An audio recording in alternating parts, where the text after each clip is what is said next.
All right, we're on day 4 of cleanup and demo. This is coming in the back door to the single bathroom, back bedroom. Behind this is where the washer and dryer go, and this is the hot water heater closet. It looks like it's been leaking, so there's some water damage there on the floor. Not rotten, but discolored from water damage. Somebody had plank flooring up for the walls. Already pulled the refrigerator out, pulled the gas stove out. These cabinets are going to get completely ripped out. Front porch. And then a front bedroom. I'm thinking of completely tearing out all the cabinets and everything rather than trying to redo them. That's just kind of nasty underneath. But essentially after day 4, I've hauled off 6 junk vehicles. I've got a dumpster out front that you can kind of see there. That's full of scrap steel. And then I've got a 20-yard dumpster out back, which is my second dumpster. And that is probably 3/4 of the way full right now. And we're still working our way around the yard, which is still filled with a lot of stuff. Some of it wood that can just be burnt, some of it's aluminum, some of it's steel, and a lot of it's trash. So we're going to continue here over the next today and tomorrow until they come back and pick the dumpsters up. But the goal is to get as much of this property cleaned up as possible and then start the renovation process. This will eventually be hopefully an Airbnb farm rental, and it's going to look completely different after we get this thing remodeled, backyard cleaned up with a nice little seating area, fire pit, gazebo type of thing, and hopefully get this place back looking good again. It has been no easy task. I had a helper here, little Billy was helping me for the weekend, and he had to go back to school on Sunday. I think he'd much rather be here working than at school, but doing the rest of it kind of by myself has been quite the task. I got the backhoe put back together a couple days ago, so for the heavy lifting when it's time to get back out there in the woods and find all the scrap steel and farm implements that have been left over the years, the backhoe should help out with that.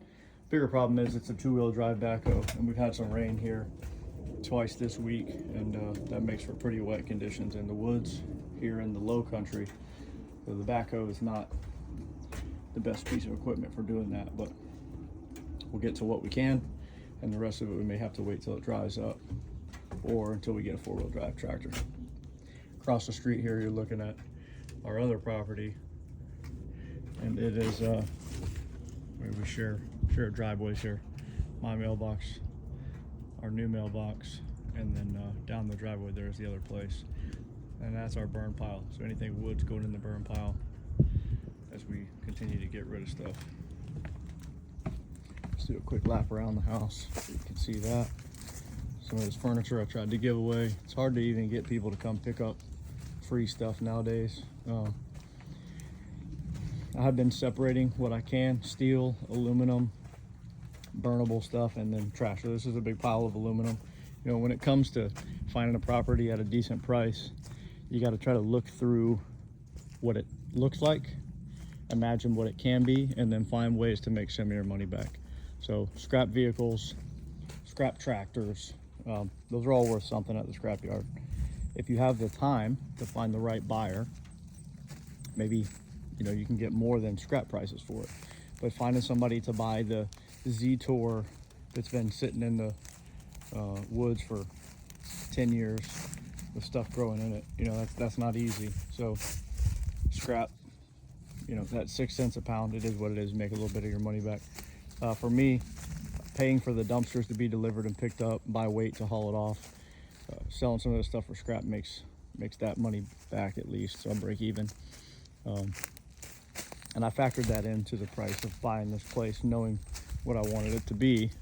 And now I'm trying to make sure I stay on budget by separating and scrapping what I can, which goes into one of my principles that I've talked about in some posts before, is that everything has a price. Your time has a price, but if it's work that you don't mind doing, or if it's feeding directly back into your business, you know, some people will say, well, I make X number of dollars an hour, and if I'm separating scrap steel at 6 cents a pound, it's not worth my time. Maybe, but what would you be doing with that time otherwise? If you're going to be, you know, playing games or sitting around watching TV, then your time wasn't worth anything because you weren't going to be making any money anyway. So, you know, I'm having to put a lot of work into this place, but that's okay because it's going right back to my family and I. It's going to be a family business. It's going to be a property that we can enjoy. And I think that's, you can't put a price tag on that really. So we're going to keep working our way. I've kind of started at the house and worked my way back. I've got a little racetrack going around here with a side-by-side and a trailer. So as I come through, I find aluminum, I set it in a pile. I find steel, I set it in a pile. And then I make laps around the house, picking up things, bringing them up here to this dumpster, or taking them out front to the steel bin, or putting them in the aluminum pile. I hauled off a trailer load full of air conditioners this morning. So working through it a little bit at a time. This is day 4 of 10-hour days or so cleaning up. And it may not look like I've done a lot, but I have hauled off loads and loads of stuff, you know, and things like this. The wood was good at one time, it's really not anymore. Just gonna burn it. Tires will likely be difficult to get rid of.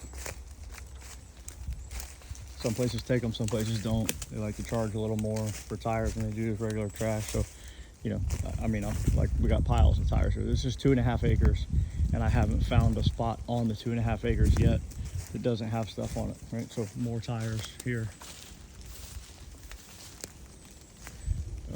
That is behind the tires back here. It's all just a pile of old pallets and wood. Fine, we can burn it, right? But we got a pine tree canopy around it with some hardwoods mixed in, and that amount of fuel is going to create for one hot fire that we don't want to catch the tops on fire. We don't want it to kill all the trees around it. That is a low spot, so I plan on digging a pond there. And maybe if it kills a couple trees, it's not terrible, but I'd rather cut them down and use them for lumber before the fire kills them if I can stand it. You know, there's other things that I'm finding out here again that are useful. So maybe you can make scrap money, but also you can use some of these things. Concrete culverts. If I'm cutting ditches across some of my fields and I want to make a driveway across them, I can use those culverts. More culverts out here, concrete and corrugated plastic. Old forestry equipment. I got rid of 3 junk vehicles that have been sitting out on the side of the road as an eyesore to people for years. More scrap lumber. Another boat. Just the hull. You know, that's hard to get rid of. That doesn't even offer any scrap value. It's fiberglass. Nobody wants that. Deer stands. Obviously need to check on that one. You can kind of see right there. Probably not worthy as it sits to put somebody in it. It's not safe, but we'll check it out. See if it can be kept. We'll keep it. If not, we'll scrap it. More aluminum in the way of chairs. These are greenhouse vents, fans. 4 of those, right? So just looking around and seeing what I can use in a reasonable amount of time. I'm not going to store it for another 40 years like this gentleman did, but you know, if I can use it, we'll keep it. If not, it's got to go. Anyway, that's the progress. I'll hopefully get some better pictures before I pull out of here this weekend after the dumpsters are hauled off and the trash is all picked up. It's going to be looking pretty good.